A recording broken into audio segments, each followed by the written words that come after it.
दोस्तों, क्या आपको मालूम है कि कलयुग के अंत की शुरुआत कैसे होगी? हमारे हिंदू धर्म के प्राचीन ग्रंथ गरुड़ पुराण, विष्णु पुराण, अग्नि पुराण आदि ग्रंथों में कलयुग का वर्णन किया गया है। दोस्तों, पुराणों में दी गई जानकारी के मुताबिक सबसे पहले प्रलय की शुरुआत पानी से होगी, फिर अग्नि चारों तरफ तबाही मचाएगी, उसके बाद वायु अपना रौद्र रूप दिखाएगा और इस तरह कलयुग का अंत हो जाएगा। लेकिन एक सवाल ये भी खड़ा होता है कि कलयुग का अंत किन किन कारणों से होगा और किस तरह होगा। आज हम आपको भगवान श्री कृष्ण द्वारा वर्णित की गई कलयुग के बारे में बातें बताने जा रहे हैं। दोस्तों, श्री कृष्ण कहता है कि सतयुग, त्रेता युग, द्वापर युग और कलयुग ये 4 युग है।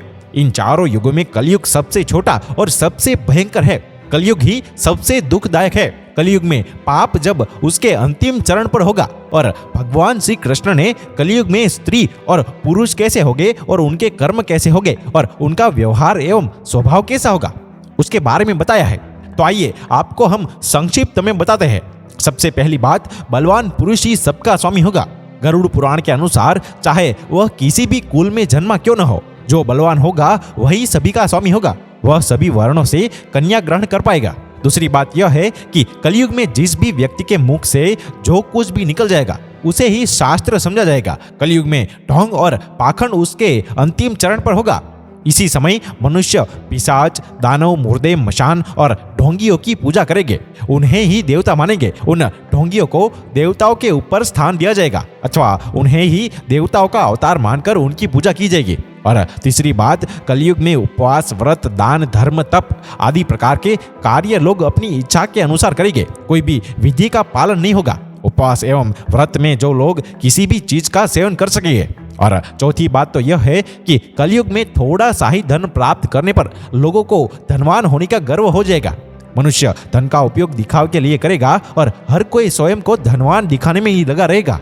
और पांचवी बात तो यह है कि जो पति धनहीन होगा अथवा जिसके पास पैसा नहीं होगा उस पतियों को स्त्रियां छोड़ देगी। और कलयुग में धनवान पुरुष ही स्त्रियों का पति होगा। जो मनुष्य अधिक धन कमाएगा वही स्त्रियों का स्वामी होगा। और छठी बात की, कलयुग में मनुष्य केवल दूध के लिए गाय को पालेगा, लेकिन गाय की कभी सेवा एवं पूजा नहीं करेगा।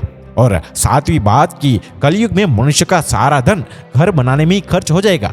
वह दान धर्म कभी नहीं कर पाएगा और प्रत्येक मनुष्य की बुद्धि केवल धन कमाने में ही लगी रहेगी। वह ईश्वर में अपना मन कभी नहीं लगाएगा। और आठवीं बात तो यह है कि कलयुग में स्त्रियां केवल सुंदर पुरुष की कामना में स्वेच्छाचारिणी होगी। वह सुंदर पुरुष की राह में वो शास्त्र, दंड, धर्म को किसी को भी नहीं मानेगी। और सभी स्त्रियां पापी तथा व्यभिचारी पुरुषों के ही प्रेम में पड़ेगी।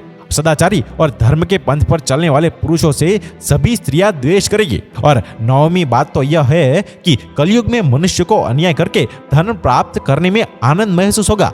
उन्हें दूसरों को दान करने में अथवा दूसरों को भोजन कराने में सुख की अनुभूति ही नहीं मिलेगी। और 10वीं बात तो यह है कि कलयुग में लोग बिना स्नान किए ही भोजन करेंगे। अग्नि देवता एवं अतिथियों का पूजन भी नहीं करेंगे।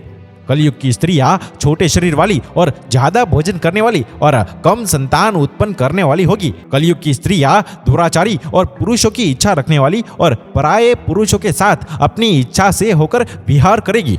कलयुग में योग, तपस्या और सात्विक भोजन के अभाव से लोग छोटी आयु में ही मृत्यु को प्राप्त करेंगे। कलयुग का अंत समय निकट आने पर महिलाएं 7-8 वर्ष की आयु में ही गर्भवती बनेगी और 12 वर्ष की आयु में ही उनके बाल पक जाएंगे। कोई भी मनुष्य 20 वर्षों से अधिक जीवित नहीं बच पाएगा। तो दोस्तों, इस प्रकार से हमारे पुराणों में कलयुग का वर्णन किया है। क्या आपको लगता है कि आज के समय में बिल्कुल ऐसा ही हो रहा है? तो थोड़ा पुण्य करने के लिए कमेंट में जय श्री कृष्ण अवश्य लिखें। साथ ही हमारे चैनल में लाइक, शेयर, फॉलो या सब्सक्राइब नहीं किया तो ये जरूर कर लीजिए। धन्यवाद।